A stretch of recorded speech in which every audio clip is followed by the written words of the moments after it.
যে টপিকস নিয়ে আলোচনা করব এই কম্পিউটার পেরিফেরাল সাবজেক্টের ষষ্ঠ অধ্যায়ে understand the operation of inkjet printer. আজকের এই আলোচনায় আমরা নিম্নের বিষয়গুলো জানার চেষ্টা করব। ইঙ্কজেট প্রিন্টার ও বাবল জেট প্রিন্টার কি, ইঙ্কজেট প্রিন্টারের বৈশিষ্ট্য, ইঙ্কজেট প্রিন্টারের বিভিন্ন অংশের নাম ও কাজ, ইঙ্কজেট প্রিন্টারের কার্যপদ্ধতি, ইঙ্কজেট প্রিন্টারের স্পেসিফিকেশন এবং ইঙ্কজেট প্রিন্টারের সুবিধা অসুবিধা সমূহ। ইঙ্কজেট প্রিন্টার, এই প্রিন্টারের প্রিন্টিং কাজ করার জন্য হাই স্পিড ইঙ্ক ড্রপ ব্যবহার করা হয়, আর এই ড্রপ তৈরি করার জন্য নজেল ব্যবহার করা হয়, যার পিছনে ক্রিস্টাল ড্রাইভার থাকে। নজেলের কম্পাঙ্কর ফলে ক্রিস্টাল ড্রাইভারের কম্পাঙ্কর ফলে নজেল দিয়ে খুব দ্রুত বা হাই স্পিড আকারে ড্রপ বেরিয়ে যায়। যে ড্রপগুলো বেরিয়ে যায় সেই ড্রপগুলোর ডায়ামিটার 0.06 মিলিমিটার। দুটি ইঙ্ক ড্রপের মধ্যবর্তী দূরত্ব বা গ্যাপ থাকে 0.15 মিলিমিটার। ভালো প্রিন্ট করার জন্য এই প্রিন্টারের প্রতিটি ক্যারেক্টারের জন্য 10⁻³ অর্থাৎ 1000টি ড্রপ রিলিজ করে এবং প্রতি সেকেন্ডে 10⁵ ড্রপ রিলিজ করে, যার দ্বারা 100টি ক্যারেক্টার প্রিন্ট করা সম্ভব। অর্থাৎ ড্রপ স্প্রের মাধ্যমে মূলত এই ইঙ্কজেট প্রিন্টারটা প্রিন্টিং কাজ সম্পন্ন করে থাকে। আর এই ড্রপ স্প্রে করার জন্য আমরা যে নজেল ব্যবহার করে থাকি সেই নজেলের পিছনে একটা ক্রিস্টাল ড্রাইভার লাগানো থাকে। বাবল জেট প্রিন্টার, এই প্রিন্টারের প্রিন্ট করার জন্য হাই স্পিড ইঙ্ক ড্রপ ব্যবহার করা হয়। তবে এই ড্রপ তৈরি করার জন্য ক্রিস্টাল ড্রাইভারের পরিবর্তে হেডের সাথে হিটার লাগানো থাকে, যার কালির সূক্ষ্ম কণাগুলিকে বাষ্পে পরিণত করে নজলের মধ্য দিয়ে বেরিয়ে এসে প্রিন্টিং কাজ সম্পন্ন করে। অর্থাৎ এখানে ড্রপ বের করার জন্য আমরা ইঙ্কজেট প্রিন্টারের ড্রপ বের করার জন্য আমরা ক্রিস্টাল ড্রাইভার ব্যবহার করে থাকি, যেটা 100 কিলোহার্টজ ফ্রিকোয়েন্সিতে কাঁপানো হয়। আমি পরবর্তী স্লাইডে বিস্তারিত আলোচনা করব। আর বাবল জেট প্রিন্টারের প্রিন্টিং কাজ সম্পন্ন করার জন্য হেডের সাথে হিটার লাগানো থাকে, ফলে কালিটাকে উত্তপ্ত করে বাষ্পে পরিণত করে নজল দিয়ে বেরিয়ে এসে প্রিন্টিং কাজ সম্পন্ন করে। এই হচ্ছে ইঙ্কজেট এবং বাবল জেট প্রিন্টারের মধ্যে মূল পার্থক্য। ইঙ্কজেট প্রিন্টারের বৈশিষ্ট্য সমূহ। এটি একটি নন ইম্প্যাক্ট প্রিন্টার। ইম্প্যাক্ট প্রিন্টার এবং নন ইম্প্যাক্ট প্রিন্টার কি আমরা গত ক্লাসে জেনেছি। তারপরে বলি যে প্রিন্টারটা ধাক্কার মাধ্যমে বা আঘাতের মাধ্যমে প্রিন্ট করে থাকে তাকে বলা হচ্ছে ইম্প্যাক্ট প্রিন্টার। যেমন dot matrix printer, daisy wheel printer, chain printer, thermal printer, এগুলো হচ্ছে আমাদের ইম্প্যাক্ট প্রিন্টার। আর ইঙ্কজেট প্রিন্টার কালি স্প্রের মাধ্যমে যেটা প্রিন্টিং কাজ সম্পন্ন করে তাকে বলা হচ্ছে নন ইম্প্যাক্ট প্রিন্টার। এই ইঙ্কজেট প্রিন্টার, লেজার প্রিন্টার এসব হচ্ছে নন ইম্প্যাক্ট প্রিন্টারের উদাহরণ।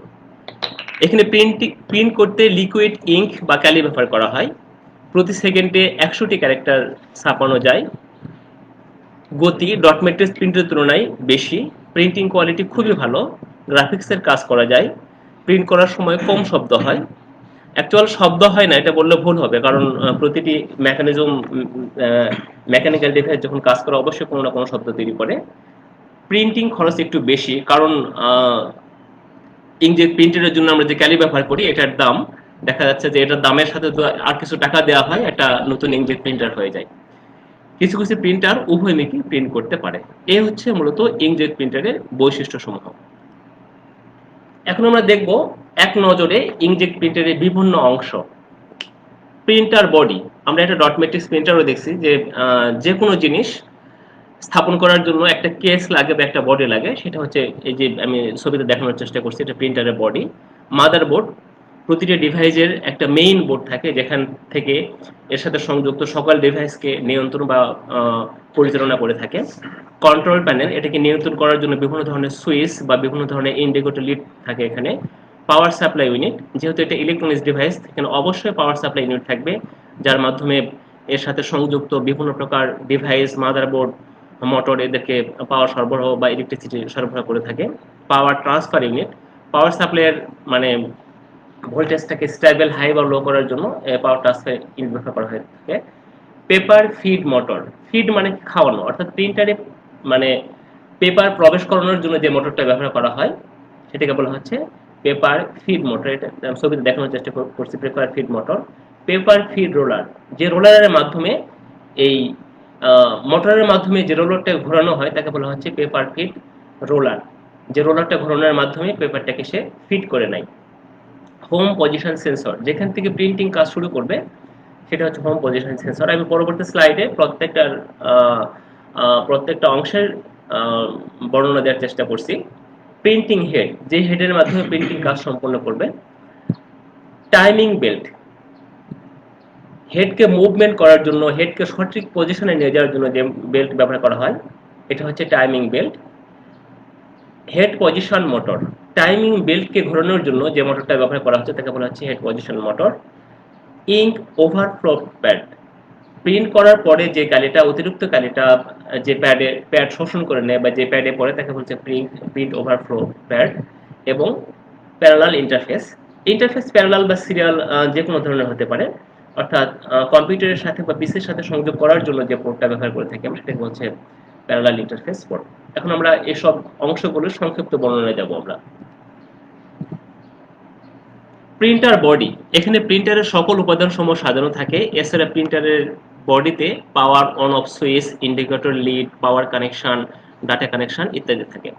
অর্থাৎ প্রিন্টারের বডিটা হচ্ছে একটা কেস বা একটা কেসিং, যার মধ্যে প্রিন্টিং মেকানিজমের যাবতীয় সকল উপাদান সমূহ মানে সাজানো থাকে। কন্ট্রোল প্যানেল, এর মাধ্যমে প্রিন্টারের ফাংশন ও অবজেক্ট সমূহ সিলেক্ট করা হয়। আমি এখানে দেখানোর চেষ্টা করছি, যেমন প্রিন্টার অন করা বা অফ করা, যদি আমার প্রিন্টারের ভিতরে কাগজ আটকে যায় বা যদি আমার কাগজ বের করতে হয়, আমার যদি ভিতরে কার্ট্রিজ লাগানো না থাকে, এই ধরনের ফাংশন সমূহ ইন্ডিকেট করার জন্য যে বোর্ডটা ব্যবহার করা থাকে তাকে বলা হচ্ছে কন্ট্রোল বোর্ড বা control panel. Power supply unit, যেহেতু এটা ইলেকট্রনিক্স ডিভাইস সেক্ষেত্রে অবশ্যই এখানে একটা ইলেকট্রিসিটি সাপ্লাই বা সরবরাহের ব্যবস্থা থাকতে হবে। এটা মূলত এসি কে ডিসি তে রূপান্তর করে প্রিন্টারের বিভিন্ন অংশে পাওয়ার সরবরাহ করে থাকে। যেমন মাদারবোর্ড, বিভিন্ন ধরনের স্টেপার মোটর আছে, স্টেপার মোটর, এদেরকে মুভ করার জন্য এখান থেকে পাওয়ার সরবরাহ করা হয়ে থাকে। পাওয়ার ট্রান্সফার ইউনিট, এটি পাওয়ার সাপ্লাই ইউনিটে প্রয়োজনীয় হায়ার বা লোয়ার ভোল্টেজ সরবরাহ করে থাকে। অর্থাৎ পাওয়ার সাপ্লাই ইউনিটে আমার কখন কি ধরনের সাপ্লাই প্রয়োজন সেটা পাওয়ার ট্রান্সফার ইউনিটের মাধ্যমে নির্ধারণ করা হয়ে থাকে। যখন হায়ার সাপ্লাই প্রয়োজন হায়ার দিবে, যখন লোয়ার প্রয়োজন তখন লোয়ার সরবরাহ করবে। মাদারবোর্ড, প্রতিটি ডিভাইসের জন্য একটা মেইন বোর্ড থাকে, যার সাথে ওই ডিভাইসের সকল মেকানিজম, আমরা যদি কম্পিউটার বলি, আমরা যদি স্মার্টফোন বলি, বা আমরা যেই ইলেকট্রনিক্স ডিভাইসের কথাই বলি না কেন, প্রতিটি ডিভাইসের জন্য একটা মেইন বোর্ড থাকে, এটাকে বলা হচ্ছে এটার মাদারবোর্ড। এটি প্রিন্টারের প্রধান সার্কিট বোর্ড, যা প্রিন্টারের সকল মেকানিজমকে নিয়ন্ত্রণ করে থাকে এবং বিভিন্ন কোম্পানির সমূহ মাদারবোর্ডের সাথে যুক্ত থাকে। যেমন বিভিন্ন ধরনের স্টেপার মোটর, প্রিন্টিং হেড, এই ধরনের ডিভাইস, কন্ট্রোল বোর্ড ইউনিট, এই ডিভাইসগুলো আমাদের মাদারবোর্ডের সাথে সংযুক্ত থাকে। স্টেপার মোটর, ইঙ্কজেট প্রিন্টারে দুটি স্টেপার মোটর থাকে, একটি প্রিন্টিং হেডকে মুভ করানো এবং অপরটি পেপারকে ফিট করানোর জন্য। প্রিন্টিং কমান্ড দেওয়ার পরে মোটর দুটি অ্যাক্টিভ হয় এবং প্রিন্টিং কাজ সম্পন্ন করে। অর্থাৎ ইঙ্কজেট প্রিন্টারে আমরা যে দুটো স্টেপার মোটর ব্যবহার করছি, একটা মোটর ব্যবহার করা হচ্ছে যে পেপারটাকে আমার ট্রে থেকে প্রিন্টারের মধ্যে ফিট করানো, ঢোকানো বা সঠিক পজিশনে নিয়ে আসার জন্য স্টেপার মোটর ব্যবহার করা হয়। আর প্রিন্টিং হেডকে মুভ করানোর জন্য, মানে লাইনের বাম দিক থেকে ডান দিকে মুভ করানোর জন্য আমাদের এই হেড মুভমেন্ট স্টেপার মোটর ব্যবহার করা হয়ে থাকে। এরপরে আছে প্রিন্টিং হেড।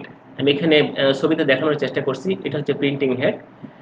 ইঙ্কজেট প্রিন্টারের এই প্রিন্ট হেড সাহায্যে, ইঙ্কজেট প্রিন্টারের এই প্রিন্ট হেডের সাহায্যে প্রয়োজনীয় ইঙ্ক সরবরাহ করে প্রিন্টিং কাজ সম্পন্ন করে থাকে।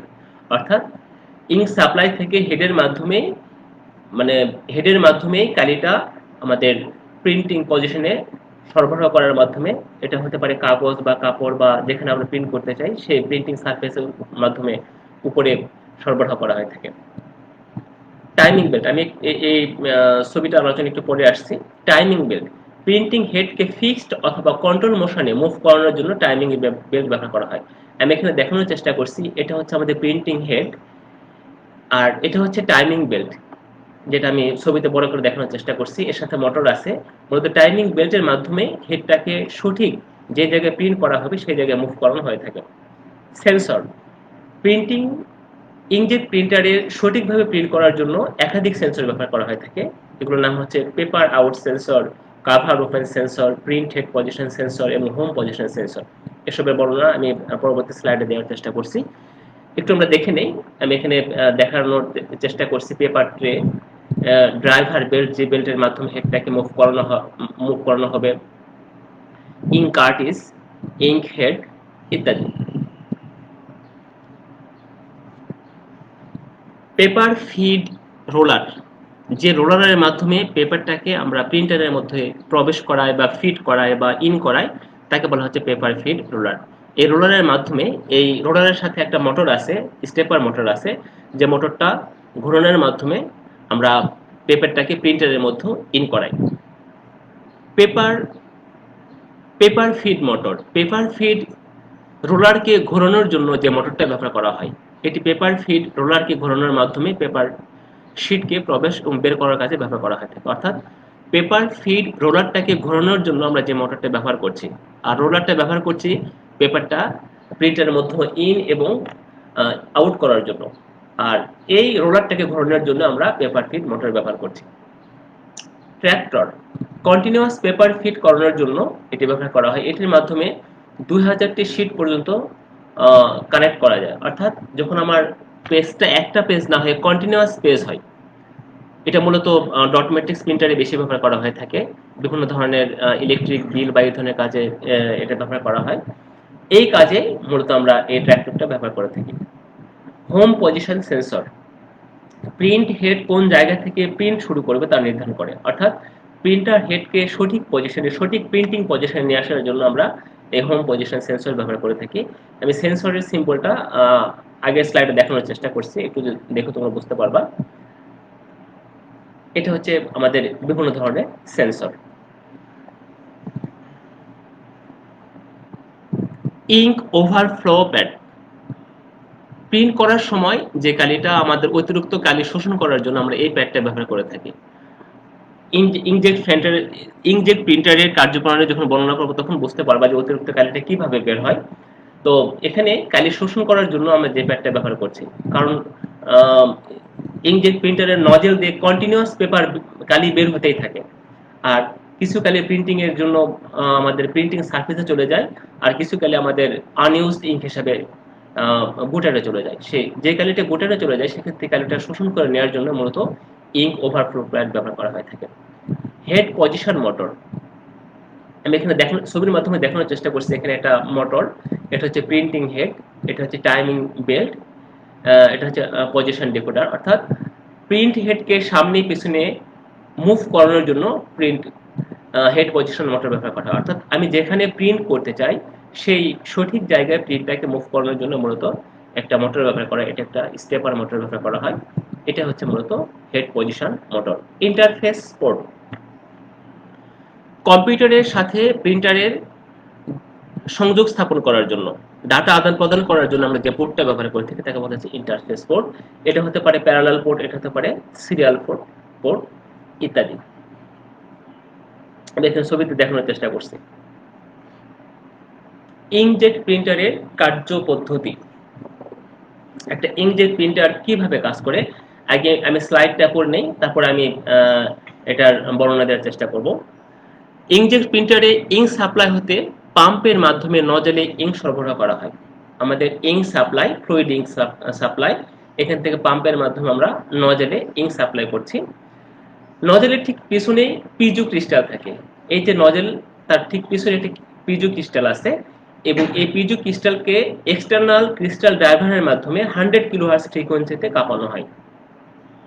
এর পিছনে যে একটা যে ক্রিস্টালটা আছে সেই ক্রিস্টালটাকে এক্সটার্নাল ক্রিস্টাল ড্রাইভারের মাধ্যমে 100 কিলোহার্টজ ফ্রিকোয়েন্সিতে কাঁপানো হয়। ফলে নজলের মুখ দিয়ে হাই স্পিড আকারে ইঙ্ক ড্রপ বের হতে থাকে। এই যে নজল দেখতে পাচ্ছ তোমরা, এই মুখ দিয়ে খুব দ্রুত গতিতে আমাদের ড্রপ আকারে ইঙ্ক ড্রপ বের হতে থাকে। যে ড্রপগুলা এই নজল দিয়ে বের হয়, আমি শুরুতে যে সংজ্ঞা বলছি সেই জিনিসটা এখানে আছে। প্রতিটি ইঙ্ক ড্রপের ডায়ামিটার 0.06 মিলিমিটার এবং দুটি ইঙ্ক ড্রপের মধ্যবর্তী দূরত্ব 0.15 মিলিমিটার হয়ে থাকে। ভালো প্রিন্ট করার জন্য এই প্রিন্টার প্রতিটি ক্যারেক্টারের জন্য 10⁻³ ড্রপ রিলিজ করে এবং প্রতি সেকেন্ডে 10⁵ ড্রপ রিলিজ করে, যার দ্বারা 100টি ক্যারেক্টার প্রিন্ট করা সম্ভব। আমি মূলত এখানে আলোচনা করলাম যে পাম্প থেকে ইঙ্ক সাপ্লাই থেকে পাম্পের মাধ্যমে কিভাবে ড্রপটা বের হয়। এখন আমরা দেখব যে এর ড্রপ বের হওয়ার পরে এর পরবর্তী স্টেপে কি ঘটনা ঘটে। নজেলের মুখ দিয়ে হাই স্পিড আকারে বের হওয়া ইঙ্ক ড্রপ সমূহ চার্জ ইলেকট্রনের মধ্য দিয়ে যাওয়ার সময় চার্জিত হয়। চার্জ ইলেকট্রনের মধ্য দিয়ে যাওয়ার সময় চার্জিত হতে থাকে এবং চার্জ ইলেকট্রোডকে নিয়ন্ত্রণ করা হয় ক্যারেক্টার ডাটা দ্বারা। এই চার্জিত ড্রপ সমূহ ডিফ্লেকশন প্লেটের মধ্য দিয়ে গিয়ে প্রিন্ট সারফেসের উপরে পড়ে ডকুমেন্ট প্রিন্ট হতে থাকে। যে ড্রপ চার্জিত হয় না তা প্রিন্ট সারফেসে না গিয়ে আনইউজ ড্রপ হিসেবে বুটারের মধ্য দিয়ে রিজার্ভারে জমা হয়, যা পরবর্তীতে ফিল্টারের মধ্য দিয়ে ইঙ্ক সাপ্লাই চলে আসে। আমি একটি অ্যানিমেশন দেখব, তার আগে আমি একটু আগের স্লাইডে গিয়ে এটার বর্ণনা দেওয়ার চেষ্টা করছি। চার্জ ইলেকট্রোড, নজল দিয়ে যে ইঙ্ক ড্রপ বের হয়ে যাচ্ছে সেই ড্রপ সমূহকে আমরা চার্জ ইলেকট্রোডের মধ্য দিয়ে মানে ইলেকট্রোডের মধ্য দিয়ে পাঠিয়ে দিচ্ছি। আর এই চার্জ ইলেকট্রোডকে আমরা চার্জ ড্রাইভার দ্বারা নিয়ন্ত্রণ করি। আর এই চার্জ ড্রাইভারকে নিয়ন্ত্রণ করা হয় ক্যারেক্টার ডাটা দ্বারা, অর্থাৎ যে ক্যারেক্টার বা ডাটা আমরা প্রিন্ট করতে চাই সেটার দ্বারা আমরা চার্জ ড্রাইভারকে নিয়ন্ত্রণ করি। আর এই চার্জ ড্রাইভার দ্বারা চার্জ ইলেকট্রোডকে নিয়ন্ত্রণ করা হয়। এই চার্জ ইলেকট্রোডটা 0 থেকে 200 ভোল্ট দ্বারা 0 থেকে 200 ভোল্ট পর্যন্ত চার্জিত হতে থাকে। অর্থাৎ যে ক্যারেক্টারটা যে ড্রপটা প্রিন্টিং সারফেসের উপরে গিয়ে পড়বে কেবল সেই ড্রপটাই চার্জিত হয়। আর যেখানে কোনো ডাটা বা কোনো ক্যারেক্টার নেই সেক্ষেত্রে সেই ড্রপটা চার্জিত না হয়ে আমাদের সরাসরি বুটারের মধ্যে দিয়ে আনইউজড ইঙ্ক হিসাবে আমাদের ফিল্টারের মধ্য দিয়ে আমাদের মেইন ইঙ্ক সাপ্লাইয়ের মধ্যে চলে আসে। চার্জ ইলেকট্রোডের মধ্য দিয়ে যে ড্রপটা চার্জিত হবে সেই ড্রপটা দুইটা প্লেটের মধ্য দিয়ে আমাদের প্রিন্টিং সারফেসের উপরে গিয়ে পড়ে। একটা হচ্ছে হরিজন্টাল ডিফ্লেকশন প্লেট, আর একটা হচ্ছে ভার্টিক্যাল ডিফ্লেকশন প্লেট। এই প্লেট দুটোর মধ্য দিয়ে গিয়েই আমি যেখানে প্রিন্ট করতে চাই এই ড্রপগুলোকে সেই সঠিক পজিশনে ফেলানো হয়ে থাকে। আমি এখানে দেখানোর চেষ্টা করছি একটা নজেল কিভাবে কাজ করে। নজেলের পিছনে ঠিক পিজু ক্রিস্টাল ব্যবহার করা হয়েছে। ইঙ্ক সাপ্লাই থেকে ইঙ্ক সরবরাহ পাম্পের মাধ্যমে আমরা নজলে ইঙ্ক দিচ্ছি। যখন এই ক্রিস্টালটাকে 100 কিলোহার্টজ ফ্রিকোয়েন্সিতে কাঁপানো হয় তখন এই নজলের মুখ দিয়ে ড্রপ আকারে কালিটা বেরিয়ে আসে। আমি এই ইমেজের মাধ্যমে সেটা দেখানোর চেষ্টা করছি। পরবর্তীতে চার্জ ইলেকট্রোডের মধ্যে দিয়ে যাওয়ার সময় যে ড্রপগুলা প্রিন্টিং সারফেসের উপরে যাবে কেবল সেই ড্রপ সমূহ চার্জিত হয়। আর যে ড্রপ সমূহ চার্জিত হবে না সেই ড্রপ সমূহ আনইউজড ইঙ্ক হিসাবে আমাদের একটু আগে আমরা যেটা দেখলাম যে আনইউজ ইঙ্ক হিসাবে এটা গুটারের মধ্য দিয়ে চলে যায়। একটু অ্যানিমেশনের মাধ্যমে আমরা দেখার চেষ্টা করি যে একটা ইঙ্কজেট প্রিন্টারটা কিভাবে কাজ করে।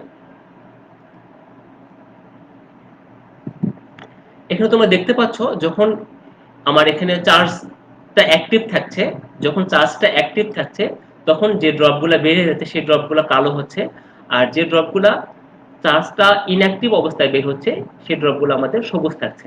আর একটু দেখার চেষ্টা করো, যে ড্রপগুলো চার্জিত হচ্ছে কেবল সেই ড্রপগুলো আমাদের প্রিন্টিং সারফেসে যাচ্ছে, আর যে ড্রপটা চার্জিত হচ্ছে না সেই ড্রপটা আনইউজড ইঙ্ক হিসেবে আমাদের গুটারে জমা হচ্ছে। আর এই চার্জ কন্ট্রোলটাকে নিয়ন্ত্রণ করা হচ্ছে আমাদের ক্যারেক্টার ডাটার মাধ্যমে। এটা হচ্ছে ডিফ্লেকশন প্লেট। দুইটা ডিফ্লেকশন প্লেট আছে। ড্রপ সমূহকে প্রিন্টিং সারফেসের সঠিক অবস্থায় ফেলানোর জন্য আমাদের এটা ব্যবহার করা হয়েছে। একটা ভার্টিক্যাল ডিফ্লেকশন প্লেট আর হচ্ছে হরিজন্টাল ডিফ্লেকশন প্লেট। আর যে কালিটা আমাদের প্রিন্ট এর কাজে ব্যবহার হচ্ছে না সেই কালিটা আমাদের আনইউজড ইঙ্ক হিসেবে বুটারে চলে আসছে, যা ফিল্টারের মাধ্যমে আমাদের মেইন যে ইঙ্ক সাপ্লাই সেখানে এসে জমা হচ্ছে।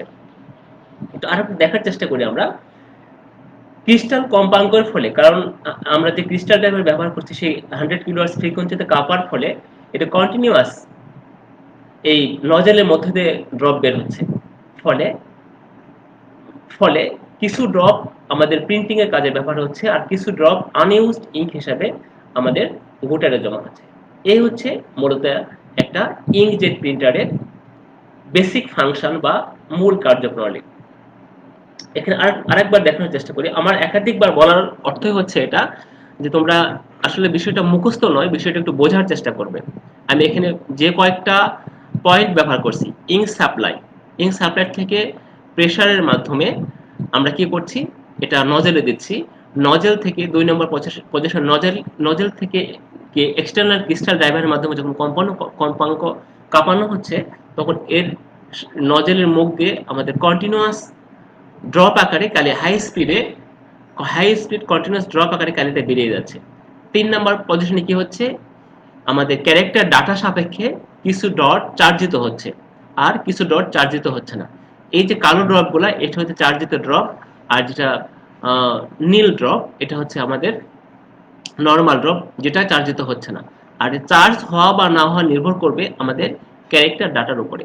আর এখানে দুটো প্লেট ব্যবহার করছি আমরা 4 নম্বর পজিশনে, একটা হচ্ছে ভার্টিক্যাল ডিফ্লেকশন প্লেট আর একটা হচ্ছে হরিজন্টাল ডিফ্লেকশন প্লেট।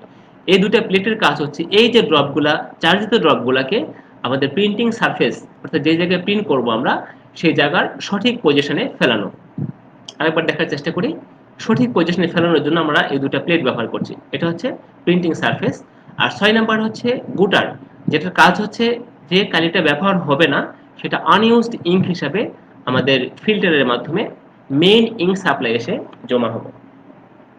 এখানে ঠিক একই জিনিস আরেকটা ইমেজের মাধ্যমে তোমাদের কনসেপ্টটা সঠিক হওয়ার জন্য, ক্লিয়ার হওয়ার জন্য আমি আরেকটা ইমেজের মাধ্যমে দেখানোর চেষ্টা করছি। এটা ইঙ্ক সাপ্লাই, তারপরে পাম্প, তারপরে নজেলের মধ্য দিয়ে আমাদের ড্রপ আকারে কালি বেরিয়ে যাচ্ছে। এই বের হওয়া কালিটা একটা চার্জিং চ্যানেলের মধ্যে দিয়ে যাচ্ছে বা চার্জ ইলেকট্রোডের মধ্যে দিয়ে যাচ্ছে, যেখানে এই ড্রপ সমূহ 0 থেকে 200 ভোল্ট দ্বারা চার্জিত হওয়ার সুযোগ আছে।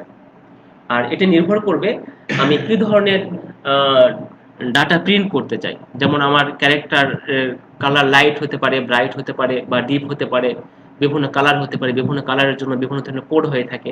সেই অনুযায়ী আমাদের এই চার্জিং চ্যানেলের মাধ্যমে যাওয়ার সময় এই ড্রপ সমূহ চার্জিত হবে। তারপর দুটো ডিফ্লেকশন প্লেট আছে, একটা হচ্ছে ভার্টিক্যাল ডিফ্লেকশন প্লেট, একটা হচ্ছে হরিজন্টাল ডিফ্লেকশন প্লেট। সেই প্লেটের মাধ্যমে এই ড্রপ সমূহকে আমাদের প্রিন্টিং সারফেস, এটা হতে পারে কাগজ, এটা হতে পারে কাপড় বা হার্ড কোনো বস্তু যার উপর আমরা কোনো ডকুমেন্ট প্রিন্ট করব, তার উপরে এই দুটো প্লেটের মাধ্যমে সঠিক পজিশনে ফেলানো হয়। আর যে ড্রপটা চার্জিত হয় না সেই ড্রপটা আনইউজড ইঙ্ক হিসাবে গুটারের মাধ্যমে, গুটারের মুখ দিয়ে ফিল্টারের মধ্য দিয়ে আমাদের মেইন ইঙ্ক সাপ্লাই এসে জমা হয়। এই হচ্ছে মূলত একটা ইঙ্কজেট প্রিন্টারের কার্য পদ্ধতি বা কার্যপ্রণালী। এখন আমরা দেখার চেষ্টা করি এই প্রিন্টারের সুবিধা এবং অসুবিধা সমূহ। অন্যান্য প্রিন্টারের তুলনায় গতি বেশি, যেমন dot matrix printer, daisy wheel printer, chain printer, এইসব প্রিন্টারের তুলনায় এই ইঙ্কজেট প্রিন্টারের গতি বেশি। প্রিন্টের সময় শব্দ হয় না বা কম শব্দ হয় না বললে ভুল হবে, যে কোনো মেকানিক্যাল ডিভাইস যখন চলে কোনো না কোনো শব্দ উৎপন্ন হয়। তবে ডট ম্যাট্রিক্স প্রিন্টার বা ডেইজি হুইল প্রিন্টার বা চেইন প্রিন্টার, এসব প্রিন্টারের তুলনায় শব্দ কম হয়। কালার প্রিন্ট করা যায়, আমরা এই প্রিন্টারে কালার প্রিন্ট করতে পারি। গ্রাফিক্সের কাজ করা যায়। প্রিন্টিং কোয়ালিটি অন্যান্য প্রিন্টারের তুলনায় বেশ ভালো। অন্যান্য প্রিন্টার বলতে বোঝাচ্ছি dot matrix, inkjet, daisy wheel ইত্যাদি বা থার্মাল, এসব প্রিন্টারের তুলনায় বেশ ভালো। প্রিন্টারের দাম তুলনামূলক কম। কিছু প্রিন্টার উভয়মুখী প্রিন্ট করতে পারে, অর্থাৎ একটা পেজের এক কমান্ডে সামনে পিছনে বা একটা 2 পৃষ্ঠা এটা প্রিন্ট করতে পারে। অসুবিধা সমূহ, প্রতিটা জিনিসের সুবিধা অসুবিধা দুটাই থাকে। প্রিন্ট করার সময় মাঝে মাঝে তালগোল পাকিয়ে ফেলে প্রিন্টারের ব্যবহৃত কালি ব্যয়বহুল। তালগোল পাকিয়ে ফেলে বলতে দেখা যাচ্ছে যে এক কাগজ সঠিকভাবে মুভ না হওয়ার কারণে দেখা যাচ্ছে এক জায়গায় একটা লাইনে 2 বার প্রিন্ট করে ফেলছে। প্রিন্টারের ব্যবহৃত কালিটা বেশ ব্যয়বহুল, অর্থাৎ এখানে আমরা যে কালিটা ব্যবহার করে থাকি এই কালির যে দাম, এর সাথে যদি আর কিছু টাকা দেওয়া হয় একটা নতুন ইঙ্কজেট প্রিন্টারই কিনা সম্ভব। কালি যেহেতু কালিটা ড্রপ আকারে ছড়িয়ে পড়ে যদি গুটারে আনইউজড ইঙ্কটা যদি আমাদের সঠিকভাবে গুটারে যেতে না পারে, সেক্ষেত্রে এই কালিটা পেজে ছড়িয়ে পড়ার সম্ভাবনা থাকে। এই প্রিন্টারের আরেকটা অসুবিধা হচ্ছে প্রিন্টারের নজল অনেক সময় বন্ধ হয়ে যায়, যেহেতু কালি বেরিয়ে যায় নজলের মুখে যদি কালি শুকিয়ে যায়, দেখা যাচ্ছে তখন আর কালি বের হতে পারে না, ফলে প্রিন্ট এ ইন্টারাপ্ট ঘটে এবং মাল্টিপল কপি করা যায় না, একাধিক কপি এখানে করা যায় না। এই হচ্ছে ইঙ্কজেট প্রিন্টারের সুবিধা অসুবিধা সমূহ। তো প্রিয় শিক্ষার্থীরা, আমি আজকের আলোচনায় ইঙ্কজেট প্রিন্টারের বিস্তারিত আলোচনা করার চেষ্টা করছি। তো বাড়ির কাজ, আজকে যে বিষয়গুলো আলোচনা করলাম মূলত সেই বিষয়গুলো তোমরা তোমাদের সেশনের খাতায় লিখে যখন ইনস্টিটিউট খুলবে তখন তোমাদের ক্লাস টিচারকে দেখানোর চেষ্টা করবা। আর ভিডিওটা অবশ্যই শুধু লেখা দেখে নয়, মানে ভিডিওটা শোনার চেষ্টা করবে, কারণ আমি ভিডিওতে একটু সংক্ষেপে উপস্থাপন করার চেষ্টা করছি, আর বিস্তারিত বর্ণনা আমি মুখে বলার চেষ্টা করছি। এই কারণে শুধু লেখা দেখেই নয়, তোমরা ভিডিওটা অবশ্যই শোনার চেষ্টা করবে। এই পরবর্তী ক্লাসে আলোচ্য বিষয় থাকবে সপ্তম অধ্যায় লেজার প্রিন্টার। ইঙ্কজেট প্রিন্টারের মতো আমি লেজার প্রিন্টারের বিস্তারিত আলোচনা করার চেষ্টা করব। আর আমার ক্লাসের সময় ঠিক এই সোমবার, প্রতি সোমবার 12:30টায়, 12:30 থেকে। আর এই ভিডিওটা পুনরায় দেখতে তোমরা ভিজিট করো দক্ষতা বাতায়ন অথবা www.skill.gov.bd। আর এই ভিডিওটা আরো কি করে ভালো করা যায়, কি করলে তোমরা ভালোভাবে বুঝতে পারবে, এটা অবশ্যই কমেন্ট করে জানাবে। জানলে আমার পরবর্তী লেকচার সমূহ সেইভাবে রেডি করতে সুবিধা হবে। তো সবাইকে ধন্যবাদ জানিয়ে আজকে আমি এখানে শেষ করছি।